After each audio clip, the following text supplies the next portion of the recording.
परम पूज्य गुरुदेव व महर्षि के दिव्य आशीर्वाद व अनंत विराट सत्ता की अंतः प्रेरणा से मैं आरती अक्षरा एक बार फिर आपके सामने उपस्थित हूँ आत्म पूजा उपनिषद के 7वें सूत्र के साथ। साथियों, आत्म पूजा उपनिषद के सूत्रों में समाहित अनंत गहराई में डुबकी लगाते हुए हम धीरे धीरे आ पहुँचे हैं 7वें सूत्र की ओर। यह छोटे छोटे सूत्र पूजा में होने वाले विधान की गहराई से व्याख्या करते हैं। आत्म पूजा उपनिषद के ऋषि ने पूजा में होने वाले विधान के गूढ़ रहस्यों को छोटे छोटे सूत्रों में प्रकट किया है। अभी तक हमने जिन सूत्रों को समझा वे इस तरह थे। ओम का निरंतर स्मरण ही उसका ध्यान है। कर्मों के कारण की समाप्ति ही आवाहन है। निश्चल ज्ञान ही आसन है। मन का ऊपर की ओर बहना ही जल है। मन के तीर का सदा उसकी ओर लक्ष्य होना ही अर्घ्य है। अपने भीतर के प्रकाश और अंतर में स्थित अनंत अमृत में निरंतर केंद्रित होना ही स्नान है।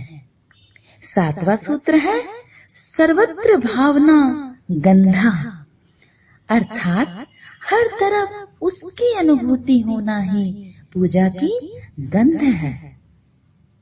साथियों, हम पूजन में विभिन्न तरह की सुगंधित पदार्थों का उपयोग करते हैं, परंतु यह सुगंध बाहरी सुगंध है। आत्म पूजा उपनिषद के ऋषि के अनुसार यत्र तत्र सर्वत्र उसकी अनुभूति होना ही असली सुगंध है।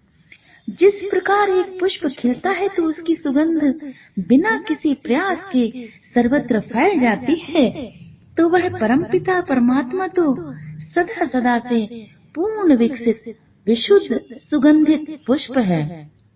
इस चराचर ब्रह्मांड में चारों तरफ उसकी ही सुगंध है। जब तुम इतने संवेदनशील हो जाते हो कि उस सुगंध को महसूस करने लगते हो, तुम्हारे एहसासों में वह सुगंध बहने लगती है, तब वह एहसास ही पूजन में गंध है। साथियों, इस संसार रूपी बगीचे का बागवान वही है। हम सभी उसी की ही खुशबू से महक रहे हैं। सकल ब्रह्मांड उसी के हस्ताक्षर है। एक धूल के कण से लेकर ग्रह उपग्रह कोटि कोटि ब्रह्मांड सभी में वही महक रहा है। जब हमें प्रकृति के कण कण में उसी की महक महसूस होने लगे, वही पूजन में गंध है।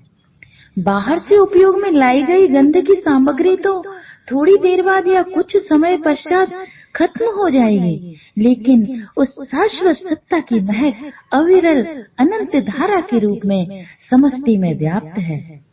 जब तुम इतने संवेदनशील हो जाते हो कि चारों तरफ तुम्हें उस विराट सत्ता की अनुभूति होने लगती है, तो वही पूजन के लिए गंध है। बाहर के पुष्प तो खिलते हैं और अपनी खुशबू बिखेर कर थोड़े समय पश्चात बासी हो जाते हैं, लेकिन परमात्मा रूपी पुष्प की सुगंध कभी कम नहीं होती। बस हमारे भीतर वह संवेदनशीलता होनी चाहिए जो उस पुष्प की सुगंध को अनुभव कर सके। आइए इस चराचर ब्रह्मांड में उस परमात्मा की उपस्थिति को अनुभव करें। चारों ओर उसकी ही अनुभूति का एहसास करें। हम बाहर से कितनी भी सुगंधित सामग्रियां क्यों न उपयोग में ले आएं, पर जब तक हमें प्रकृति की कण कण में उसकी अनुभूति नहीं होती, तो वह पूजन के लिए सुगंधित सामग्री न होगी। आओ, जिस विराट सत्ता से यह ब्रह्मांड महक रहा है, उसकी महक की अनुभूति को हृदय में धारण करें। आओ, आत्म पूजा करें। जय गुरुदेव।